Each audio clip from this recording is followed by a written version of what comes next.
In October 2016, The Accountant hit theaters, a gripping action thriller starring Ben Affleck, who had just recently made waves in Batman vs. Superman. The film was directed by Gavin O'Connor, known for Warrior and Pride and Glory. This is the story of Christian Wolf, a young man diagnosed with autism who has become a genius accountant. But his skills go far beyond just numbers.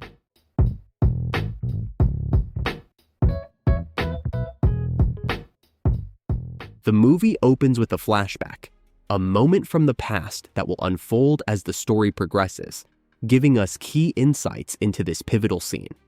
We find our protagonist at a specialized treatment center in New Hampshire, working on a puzzle while his parents argue about his future.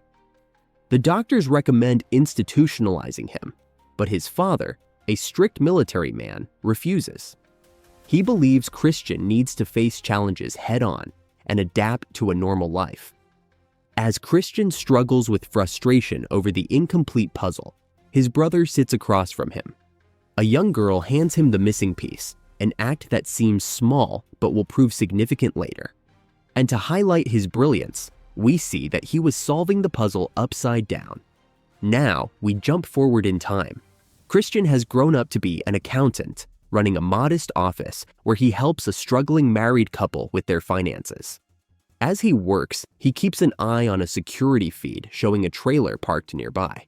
After successfully helping the couple, they gratefully offer him access to their farmland, perfect for what he needs: long-range shooting practice. Meanwhile, a secondary storyline unfolds. Treasury agent Raymond King recruits a promising young data analyst to investigate a case.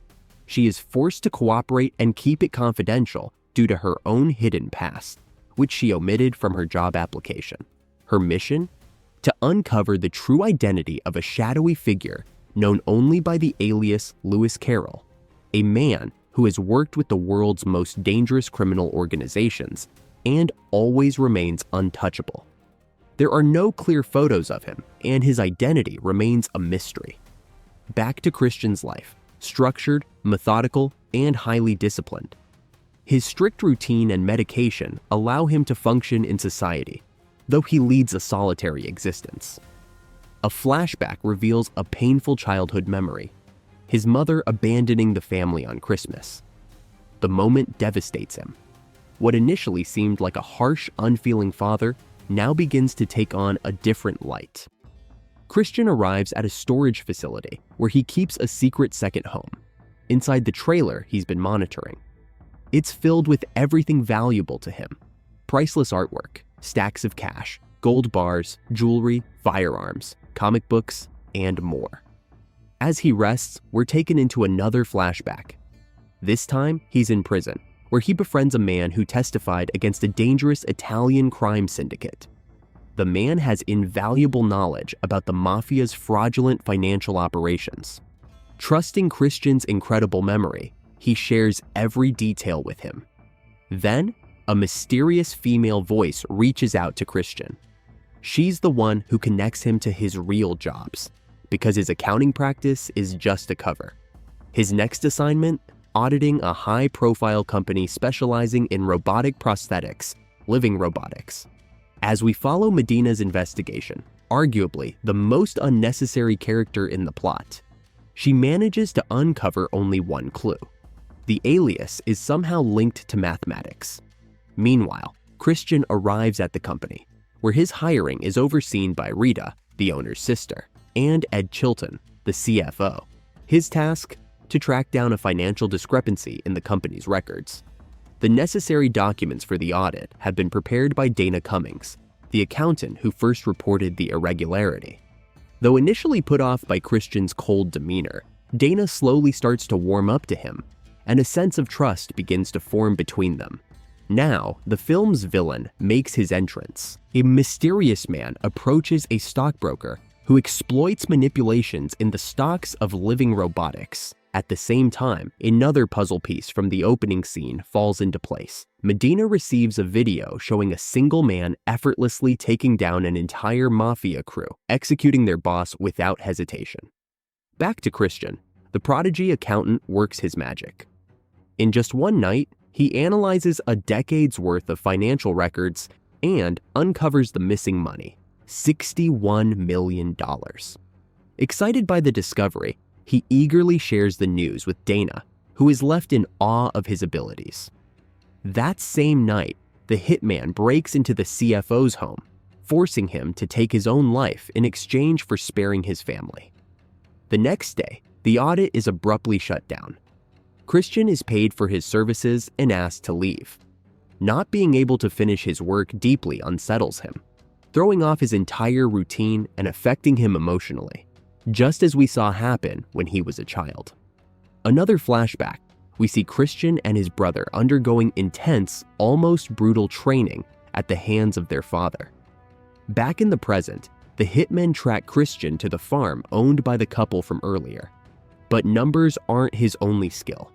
With a precise long-range shot, he eliminates one threat, then effortlessly takes down the remaining assassin in hand-to-hand combat. Before finishing him off, Christian extracts crucial information. Dana Cummings is their next target. The woman on the phone urges Christian to disappear, hitch his trailer, and move to another city. But his connection with Dana is stronger than he's willing to admit.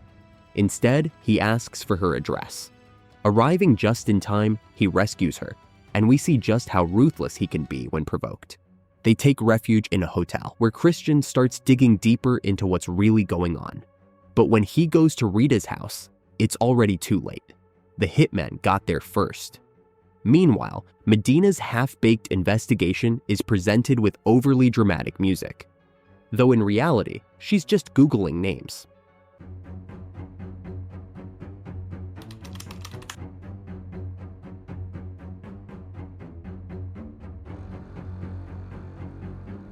Then, in a miraculous leap of logic, she glances at a photo and somehow deduces that all the locations must belong to the same owner. That's when they finally land on a name, Christian Wolf. She reports her findings to Raymond King, and they head to his registered address. At first glance, it looks like a sparsely furnished, unremarkable home. But any doubts disappear when they find a military-grade machine gun inside. Raymond King finally lays out the full story, piecing together the puzzle. After Christian's friend was released from prison, the government failed to provide the protection they had promised. He was tortured until his final moments. That brutal execution we saw earlier, it was Christian's furious revenge for what they did to his friend. And why was he in prison in the first place? A flashback reveals the moment during his mother's funeral when a violent fight broke out.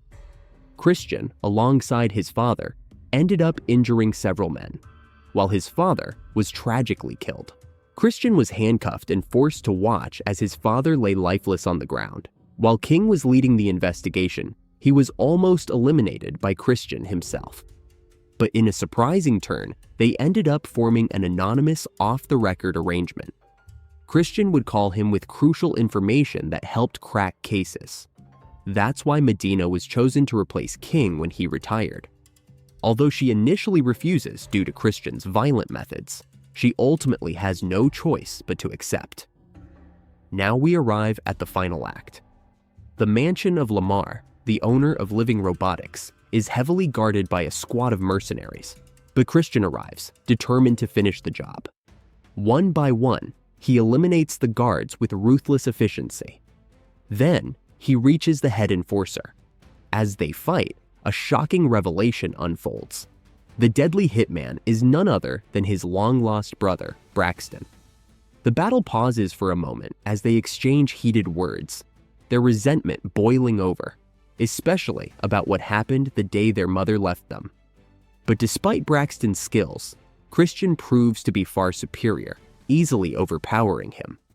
Yet, even with the chance to end him, he refuses to take his brother's life. Lamar, however, gets no such mercy, despite his justifications, claiming that the ends justify the means.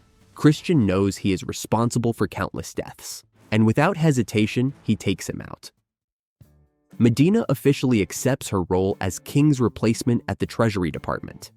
Meanwhile, Dana receives a mysterious package.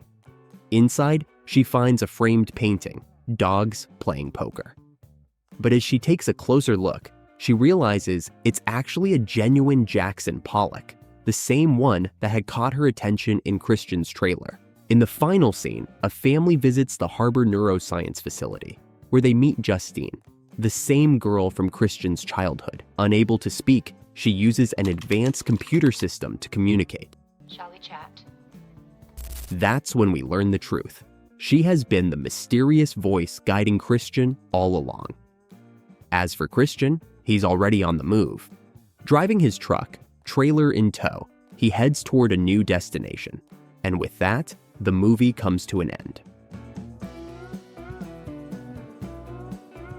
The film grossed over $154 million on a modest $44 million budget.